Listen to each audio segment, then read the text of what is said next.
നേർവീതി പ്രഭാഷണ പരമ്പരയിലേക്ക് ഏവർക്കും സ്വാഗതം. സുവിശേഷകൻ കുഞ്ഞുമോൻ തോട്ടപ്പള്ളി ഇപ്പോൾ നിങ്ങളുമായി ദൈവവചനം പങ്കുവയ്ക്കുന്നു. ശ്രദ്ധിച്ചാലും.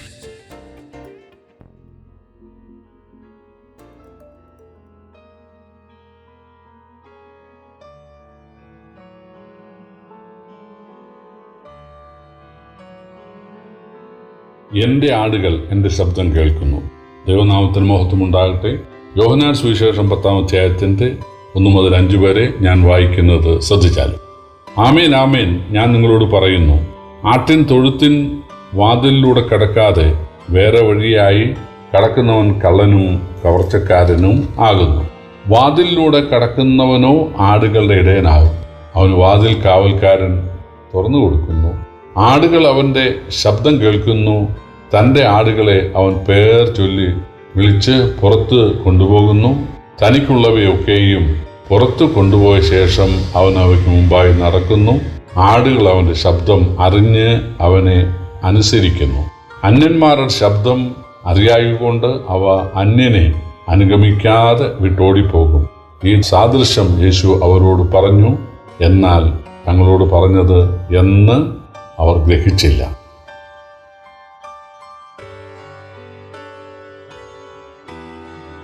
കർത്താവായ യേശുക്രിസ്തു വഴിയരികിൽ കണ്ട ഒരു പിറവിക്കുരുടന് സൗഖ്യം നൽകി. ശബത്ത് ദിവസമായിരുന്നു. യേശു ചേറ് കുഴച്ച് അവൻ്റെ കണ്ണിൽ പൂശിയിട്ടാണ് സൗഖ്യം നൽകി. അവനോട് ശീലോം കൊളുത്തി പോയി കഴുകാൻ പറഞ്ഞു. കഴുകി സൗഖ്യമുള്ളവനായിട്ട് അവൻ വന്നു. ആ സമയത്ത് അവനെ ആളുകൾ ക്വസ്റ്റ്യൻ ചെയ്യുകയാണ്, നിനക്കെങ്ങനെ സൗഖ്യമുണ്ടായി? പറഞ്ഞു, യേശു എന്നയാൾ എൻ്റെ കണ്ണിൽ ചേറ് പൂശി കഴുകാൻ പറഞ്ഞു. അവർ പറഞ്ഞു, ഇന്ന് ശബത്താണ്, വൈദ്യം ചെയ്യാൻ പാടില്ല, ചികിത്സ ചെയ്യാൻ പാടില്ല, മണ്ണ് കുഴയ്ക്കാൻ പാടില്ല, മണ്ണ് കണ്ണിൽ തേക്കാൻ പാടില്ല. വാസ്തവത്തിൽ മണ്ണുകൊണ്ട് ആദാമിനെ മെനഞ്ഞവനാണ് മണ്ണുകൊണ്ട് അവൻ്റെ ജനറ്റിക് കംപ്ലൈൻറ്റ് മാറ്റുന്നതെന്ന് അല്ലേ അവർ ചിന്തിക്കേണ്ടത്. പക്ഷേ ശബത്ത് ദിവസം എല്ലാവരും സ്വസ്ഥത അനുഭവിക്കുന്ന ദിവസം ഈ മനുഷ്യൻ അസ്വസ്ഥത അനുഭവിക്കുകയാണ്. അവൻ ഭിക്ഷക്കാരനായതുകൊണ്ട് ഭിക്ഷയാചിക്കുകയാണ്. അവന് വിഷമിക്കുകയാണ്. അവന് ദൈവത്തിൻ്റെ മനുഷ്യാവതാരമായ യേശു സൗഖ്യം നൽകി. പഴയ നിയമത്തിലുണ്ടല്ലോ, ദൈവ മനുഷ്യനാകുമ്പോൾ കുരുടന് കാഴ്ച ലഭിക്കും, ചെകിടന് കേൾവി ലഭിക്കും, മുടന്തൻ മാനിനെ പോലെ തുള്ളിച്ചാടും എന്നൊക്കെ വാക്യമില്ലേ? അവൻ നമ്മുടെ രോഗങ്ങളെ ചുമന്നു, അവൻ നമ്മുടെ ബലഹീനതകളെ എടുത്തു, അങ്ങനെയൊക്കെ വാക്യമില്ലേ?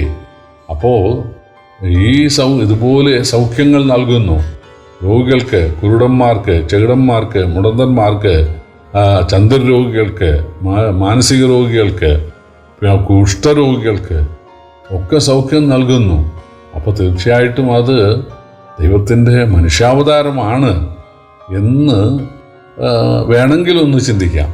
പക്ഷെ അവർ ചിന്തിക്കാതെ ഇതൊരു കള്ളപ്രവാചകനോ അല്ലെങ്കിൽ ഏതോ ഭൂതം ബാധിച്ച മനുഷ്യനോ ഏതോ മന്ത്രവാദിയോ ആണെന്നൊക്കെയാണ് ഇവർ പറഞ്ഞു പിടിപ്പിക്കുന്നത്. അങ്ങനെ അവർ യേശുവിനോടുള്ള വൈരാഗ്യം ഈ മനുഷ്യനോട് തീർക്കുകയാണ്. അവനോട് അവർ ചോദിക്കുകയാണ്, നിനക്ക് സൗഖ്യം തന്ന നിന്റെ കണ്ണിൽ ചെറുപൂശി ഈ മനുഷ്യനെക്കുറിച്ച് നിന്റെ അഭിപ്രായം എന്താണ്? അവൻ ആദ്യം പറഞ്ഞു അവനൊരു പ്രവാചകനാണ്. പിന്നെ പറഞ്ഞു എൻ്റെ ഗുരുവാണ്, ഞാൻ അവൻ്റെ ശിഷ്യനാണ്.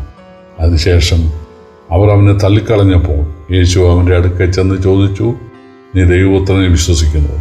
അവൻ ആരാണ്? ഞാൻ വിശ്വസിക്കാം.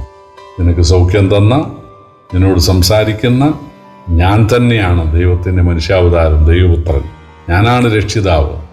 അവൻ കർത്താവേ എന്ന് വിളിച്ച് യേശുവിനെ രക്ഷകനായി സ്വീകരിച്ച് യേശുവിനെ അനുഗമിക്കാൻ തയ്യാറായി. ഇത് കഴിഞ്ഞ് യേശു പറയുകയാണ്, എൻ്റെ ആടുകൾ എൻ്റെ ശബ്ദം കേൾക്കുന്നു, അവ എന്നെ അനുഗമിക്കുന്നു. അവർ അന്യന്മാരുടെ ശബ്ദം കേട്ട് അവരുടെ പിന്നാലെ പോവുകയില്ല. ഈ സൗഖ്യം പ്രാപിച്ച ഈ കുരുടൻ പിന്നെ യഹൂദ മതത്തിലേക്ക് പോയില്ല. പിന്നെ ഈ ശബത്തനുസരിക്കുന്ന ആളുകളുടെ അടുത്തേക്ക് അവൻ പോയില്ല. അവർക്ക് പോയി ദശാംശവും ആദ്യഫലവും വഴിപാടും ഒന്നും കൊടുക്കാൻ, ഭിക്ഷക്കാരുടെ ആണെങ്കിലും ദശാംശം അവർക്ക് വേണം. ആധുനിക കാലത്തെ ക്രിസ്തീയ പ്രവർത്തകർ, ന്യൂ ജനറേഷൻ ചർച്ചിൻ്റെ ആളുകൾക്കെല്ലാം അവർക്ക് മനുഷ്യൻ്റെ പൈസയാണ് വേണ്ടത്. യേശു ആരോടും പറഞ്ഞില്ല നിങ്ങൾ പൈസ കൊണ്ടുവരണം കേട്ടോ, അപ്പോസ്തലന്മാർ പറഞ്ഞില്ല. വേദപുസ്തകത്തിൽ പുതിയ നിയമത്തിൽ ദശാംശം എന്ന് പറഞ്ഞൊരു സംഭവമില്ല. സ്തോത്രകാഴ്ച ആഴ്ചയിൽ എല്ലാ ദിവസവും എല്ലാ ഞായറാഴ്ചയും സ്തോത്രകാഴ്ച എടുക്കണം, ഇങ്ങനെ ഒരു സഞ്ചി പാസ് ചെയ്യണം, പൈസ എടുക്കണമെന്നൊരു സംഭവമില്ല. പിന്നെ ദരിദ്ര വിശ്വാസികൾക്ക് വേണ്ടി കളക്ഷൻ എടുത്തിട്ടുണ്ട്, അത് 1 കൊരിന്ത്യർ 16 അതുപോലെ ദരിദ്രർക്ക് സഹായം ചെയ്യണമെന്ന് 2 കൊരിന്ത്യർ 9-8 ഉണ്ട്. അതുപോലെ ദൈവദാസന്മാർക്ക്, അതായത് ഓരോ പ്രാദേശിക സഭയിലെ ദൈവദാസന്മാർക്ക് ഇങ്ങനെ വലിയ കട്ടൗട്ട് ഉണ്ടാക്കി ലാർജ് സ്കെയിലിലെ ഒരു ഇൻഡസ്ട്രി പോലെ സർവീസല്ല. പണ്ടൊക്കെ മെഡിക്കൽ സർവീസായിരുന്നു, ഇപ്പം മെഡിക്കൽ ഇൻഡസ്ട്രിയാണ്. അപ്പം ഇൻഡസ്ട്രി പോലെ സുവിശേഷ വേല നടത്തുന്ന ആളുകളുണ്ട്. അസിസ്റ്റന്റുമാരെയൊക്കെ വെച്ച് സ്റ്റാഫിനെല്ലാം വെച്ച് അവർ പ്രാർത്ഥിക്കാൻ സ്റ്റാഫിനെ വെച്ചിരിക്കുകയാണ്. അതുപോലെ പിരിവ് എടുക്കാൻ വേണ്ടി ഇങ്ങനെ സ്റ്റാഫുകളെ രസീത് കുറ്റിയൊക്കെ ആയിട്ട് അവരിങ്ങനെ ആക്കിയിരിക്കുകയാണ്. പ്രിയപ്പെട്ടവരെ, യേശു ഒരു കളക്ഷൻ എടുത്തില്ല എന്നുള്ളത് ശ്രദ്ധേയമാണ്. അപ്പോസ്തലന്മാർ പൗലോസൊക്കെ സ്വന്തം കൈകൊണ്ട് അധ്വാനിക്കുകയായിരുന്നു. ഇത്രയും വലിയ ആള് ലോകത്തിലില്ലല്ലോ. എനിക്കറിയാവുന്ന ഒരു തൊഴിൽ ചെയ്താണ് സുവിശേഷ വേല ചെയ്തത്. എത്രയോ സഭകൾ, എത്രയോ രാജ്യങ്ങളിൽ പൗലോസ് സ്ഥാപിച്ചു. ഇവരെന്താ ഇത് ചിന്തിക്കാത്തത് എന്ന് ഞാൻ ഓർക്കുകയാണ്.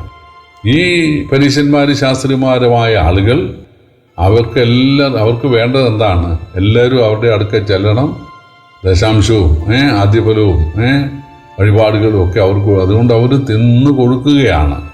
അതാണ്. എന്നാൽ ഈ സൗഖ്യം പ്രാപിച്ച കുരുടൻ അവരുടെ പുറകെ പോയില്ല. അവരോട് പറഞ്ഞു, ഞാൻ യേശുവിൻ്റെ ശിഷ്യനാണ്. അവർ അവനെ തള്ളിക്കളഞ്ഞു. മേലാൽ ഞങ്ങളുടെ പള്ളിയിൽ വരികയോ മേലാൽ ദേവാലയത്തിൽ ഒന്നും ചെയ്യുന്നതിനെ കണ്ടേക്കരുതെന്ന് പറഞ്ഞു. പക്ഷേ യേശു അവൻ്റെ അടുക്കൽ ചെന്ന്, ഞാനാണ് നിന്നെ സൗഖ്യമാക്കിയത്, നിനക്ക് ഞാനുണ്ട് എന്ന് പറഞ്ഞു.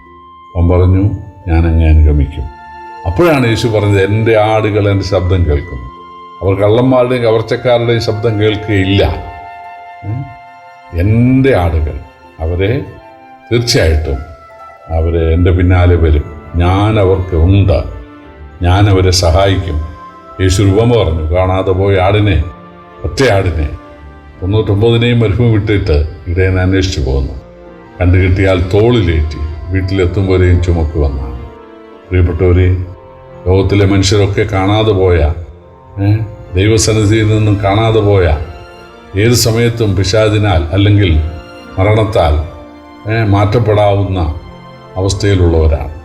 അങ്ങനെയുള്ള ആളുകളെ രക്ഷിച്ച് അവർക്കൊരു ജീവിതം നൽകാൻ, അവർക്ക് നല്ലൊരു ജീവിതം ഭൂമിയിലും മരണശേഷം സ്വർഗവും നൽകാനാണ് ദൈവം മനുഷ്യനായി ഭൂമിയിൽ വന്നത്. യേശു പറഞ്ഞു, ഞാനാണ് ദൈവപുത്രൻ, അതുകൊണ്ട് നീ എന്നെ അനുഗമിക്കുക. അവൻ സന്തോഷത്തോടെ യേശുവിനെ അനുഗമിക്കാൻ തയ്യാറായപ്പോൾ യേശു പറയുകയാണ്, എൻ്റെ ആടുകൾ എൻ്റെ ശബ്ദം കേട്ട് എന്നെ അനുഗമിക്കുന്നു. ഞാൻ അവയ്ക്ക് വഴികാട്ടിയായിട്ട് കൂടെ ഉണ്ടായിരിക്കും. പ്രിയപ്പെട്ടവർ, നമുക്ക് യേശുവിനെ സ്നേഹിക്കാം, യേശുവിനായി ജീവിക്കാം, യേശുവിനോട് പ്രാർത്ഥിക്കാം, യേശുവിനോട് മാത്രം പ്രാർത്ഥിക്കാം. കർത്താവിൻ്റെ വലിയ നാമം വാഴ്ത്തപ്പെടുമാറാകട്ടെ.